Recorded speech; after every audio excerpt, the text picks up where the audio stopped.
Selamun Aleyküm və Aleyküm salam. Ramazanın sonunda bayramın olmasının hikməti nədir? Elhamdülillah, biz hər şeyin hikməti var, heç nə hələ belə deyilməyib. Əgər bir şey fərz olunubsa və ya müstəhəbdir və ya haram olunubsa, hələ belə deyil. Bunun böyük hikməti var. Şəriət, bilmək lazımdır ki, həmişə şəriət bizdən ağıllıdır. Bu şəriəti də bizim xaliqimiz, bizi xəlq edən göndərib. Hansı ki, heç nədən bizi xəlq elədi. Heç nədən. Və heç kəs belə, heç bir insan, heç bir elm, insan qura bilməz bu cür. İnsan özü möcüzədir. Əgər biz insana baxsaq, insan necə möcüzədir.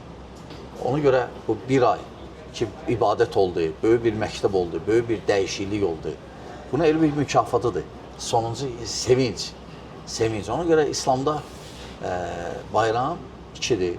Ramazan bayramı, bir də Qurban bayramı. Bu Allah Taala tərəfindən təyin olunub bizə, şəriətimiz tərəfindən. Bəli. Şeyh, bayram günü neçə gün olur? O ki qaldı, elhamdülillah, o ki qaldı Ramazan bayramı. Ramazan bayramı bir gündür.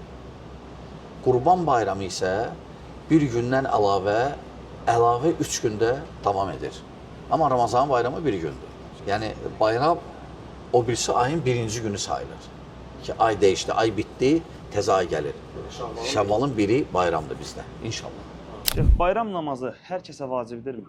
Elhamdülillah, bayram namazı hər bir müsəlmana vacibdir. Vacib necə? Ümumən cəmaata, ümumən cəmaata, bəli, yığışıb bir yerdə qılmalıdırlar bayram namazı. Bəli. Bayram namazı necə və nə vaxt qılınır? Bayram namazı deməli Ramazan bitəndən sonra qılınır, səhər qılınır cəmaat şəklində. 2 rükətdir. Bəli.